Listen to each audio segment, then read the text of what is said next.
Já estamos de volta ao vivo para todo o Brasil. Nesse bloco, atendendo algumas sugestões que chegaram principalmente pelas redes sociais, nós vamos conversar um pouquinho sobre cirurgia plástica. Antes de falar sobre esse procedimento, a questão da anestesia, que gera muito medo, muito receio, muita curiosidade, eu queria apresentar para vocês quem vai participar comigo desse bate-papo bastante esclarecedor. É o cirurgião plástico geral, Dr. Rodrigo Credidio. Seja muito bem-vindo, Dr. Rodrigo. Prazer tê-lo aqui conosco. Muito obrigado. Viu? Que seja a primeira de muitas participações. Com certeza. Agradeço a gentileza para que a gente possa esclarecer, inclusive, muitas dúvidas que já chegaram, que a nossa produção já recebeu. Antes da gente falar do procedimento em si, Sim. eu queria pedir, Rodrigo, para que você explicasse para o pessoal de casa, antes da pessoa, de fato, se submeter a uma cirurgia, quais são os cuidados que ela deve ter antes? Principalmente quando a gente fala em buscar o profissional, essa pesquisa, porque a cirurgia plástica é um procedimento que oferece alguns riscos, então ela tem que ser muito bem conduzida. Quais são essas orientações que a pessoa tem que ter antes da cirurgia em si? Indiscutivelmente, o mais interessante que o paciente deve buscar é se o cirurgião plástico é cirurgião plástico.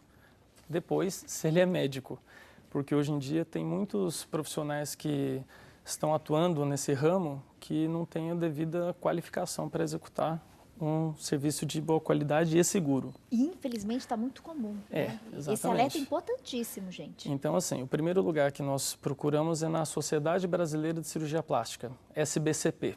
Você entra no site, existe até um aplicativo de smartphone hoje em dia, no qual você coloca o nome, ou sobrenome, ou CRM, e põe buscar. Aí você procura se ele é realmente um cirurgião plástico. O que classifica um cirurgião plástico é aquele médico que foi submetido a todo o programa de treinamento até ele alcançar o título. Que é um programa longo, Muito longo. É muito estudo, muita prática. Então, são 6 anos de faculdade de medicina, 2 anos de cirurgia geral. Então, você depois vai ser submetido a uma prova concorrendo com cirurgiões geral para prestar o concurso para cirurgião plástico. Depois que você faz o curso inteiro de cirurgia plástica, ainda tem a prova de título do credenciamento da Sociedade Brasileira de Cirurgia Plástica.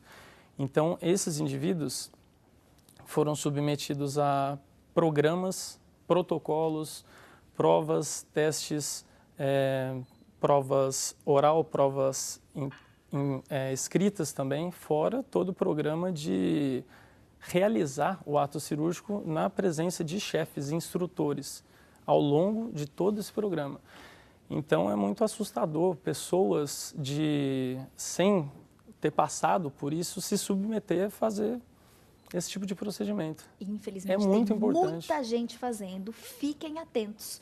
Hoje é comum as pessoas se submeterem a algum tipo de cirurgia plástica, seja em relação a, de repente, o que é muito comum, os peitos, a pessoa coloca o silicone, quer ficar mais magrinha, ou de repente o culote incomoda, o interno de coxa, ou mesmo cirurgias nessa região do rosto, tirar papa, nariz, enfim, gente, é preciso procurar um profissional extremamente capacitado. Eu tenho uma dúvida, Rodrigo. Sim. A cirurgia plástica, ela deve ser feita exclusivamente em hospital ou ela pode, em alguns casos, ser realizada em clínicas?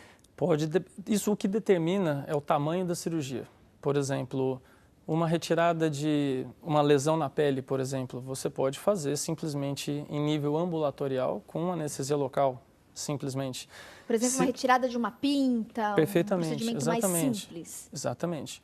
Agora, procedimentos maiores, que você tenha riscos de infecção ou riscos de, por exemplo, maiores mesmo, perda sanguínea, etc., você obrigatoriamente tem que ter todos os recursos. Agora, quando você usa a palavra clínica, na verdade, uma clínica, se ela for autorizada pela vigilância sanitária, em todas as clínicas você entra em algum lugar, tem na parede dela a liberação da vigilância sanitária.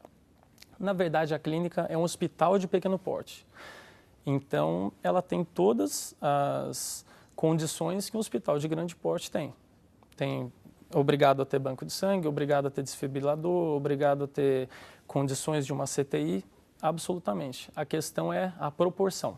Geralmente a clínica é um serviço pequeno, que tem uma sala operatória e 3 quartos, por exemplo. O hospital tem no mínimo 8, então já tem uma estabilidade melhor, entendeu? Mas, na verdade, são as mesmas coisas. A relação da clínica e a relação do hospital.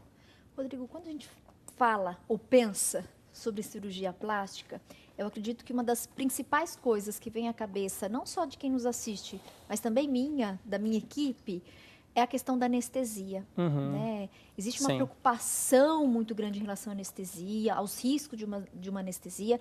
Eu queria entender melhor isso. De fato, esse momento da anestesia, ele é mesmo ali um momento chave, um momento importante? Com certeza. Né? Quais são os riscos, de repente, de uma anestesia mal aplicada? Existem vários tipos de anestesia ou a anestesia é uma só? Existem vários tipos de bloqueio da dor do paciente, por exemplo. Tá.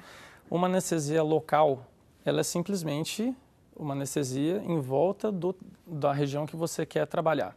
Então, assim, conforme o tamanho da cirurgia, você tem patamares de anestesia diferente. Então, por exemplo, um silicone, certo? Você pode fazer uma anestesia local com uma sedação. Porque, pensa, o paciente tomar um monte de picadinha de injeção para uma anestesia local é doloroso. Então, o anestesista seda o paciente para ele receber essa cirurgia, essa anestesia local. Então, por exemplo, quando é uma mamoplastia redutora, que já é uma cirurgia bem maior, nesse caso já é necessário um maior tempo. Então, tem alguns anestesistas que propõem uma peridural um pouco mais alta, certo? Que bloqueia daquele espaço intercostal para baixo. Então, eu posso trabalhar perfeitamente e ele faz só uma indução para o paciente dormir, seria a sedação. Tá. Então, pode ser também geral. Geral seria intubação orotraqueal com medicação intravenosa. Então, esses são os patamares da cirurgia. Então, de acordo com o anestesista, ele tem mais experiência em trabalhar com determinadas anestesias e os pacientes mais suscetíveis ou não. Toda anestesia traz efeitos colaterais? Eu te pergunto isso. Eu já me submeti a um procedimento cirúrgico não estético. Eu precisei retirar o apêndice. E eu me lembro muito dessa cena. Eu entrando na sala de cirurgia, me deram um sedativo. Eu estava, confesso, um pouco nervosa. E eu me lembro de eu sentar na maca e tomar uma injeção e depois não lembro mais nada, gente. Acordei no quarto, não sentindo as pernas, uma sensação muito estranha. E encostava, as pessoas encostavam e eu não sentia nada. Mas aí, claro, a equipe médica falou que era um procedimento totalmente normal e iria voltar no decorrer das próximas horas. E, de fato, à noite já estava sentindo tudo. Essa peridural que você recebeu com a sedação. Você dormiu devido ao sedativo e daquele pontinho nas costas que você sentiu para baixo, você não sentia mais nada. Mas não Entendeu? são todas as anestesias, então, que vão causar esse efeito? Por exemplo, uma ritidoplastia, que é a cirurgia da face. Você só tem 2 opções. Ou você faz a anestesia geral, por intubação, né? Ou você faz uma local, com sedação. Agora, pensa uma local. É um pouco complicado. A pessoa anestesiar seu rosto são 4 horas aproximadamente de cirurgia para alguém manipular a sua face. Então, é uma situação muito desconfortável para o paciente. Sim. Na face, geralmente, dura em média 4 horas o procedimento? Em média 4 horas. São procedimentos longos na sua maioria das vezes, assim, né? Em grande maioria. Bom, Quando a gente fala, por exemplo, em silicone, lipo, esses procedimentos na face. Sim, as cirurgias, as mais comuns da cirurgia plástica é lipoaspiração e silicone, né? Então, dependendo do paciente, a gente consegue fazer em torno uma lipoaspiração bem feita em torno de 4 horas. Você faz o tronco todo de uma paciente. Mas, de acordo com o anestesista, ele prefere fazer determinados tipos de cirurgia, de anestesia, e o paciente também prefere receber ou não alguns tipos de anestesia. Por exemplo... E aí tem um profissional que ele aplica só anestesia, ele é especialista nisso. É o anestesista. Perfeito. Eu não faço nada, eu fico em campo, todo paramentado, estéreo. Para o procedimento Para o cirúrgico procedimento, perfeito. Tudo certinho. O anestesista fica do lado de fora das margens de segurança com a colocação de campos, né? A gente chama de barraca, inclusive, que separa onde fica o anestesista de onde fica a cirurgia. Ele não pode ter contato, entendeu? Perfeito. Então, ele tem que estar disponível para mexer em todos os equipamentos e aparelhagens para manter todos os níveis os sinais vitais do paciente impecáveis. Doutora, eu vou querer conversar com você um pouquinho também sobre os cuidados, né? Pré e pós-operatório. Com certeza. Mas a gente fala sobre isso no próximo bloco. Okay. Pode ser? Pode. Intervalo claro. rápido. Se você tem alguma dúvida, participe, fale com a nossa equipe de call center ou aproveite as nossas redes sociais e deixa lá sua perguntinha. Mulher.com volta já.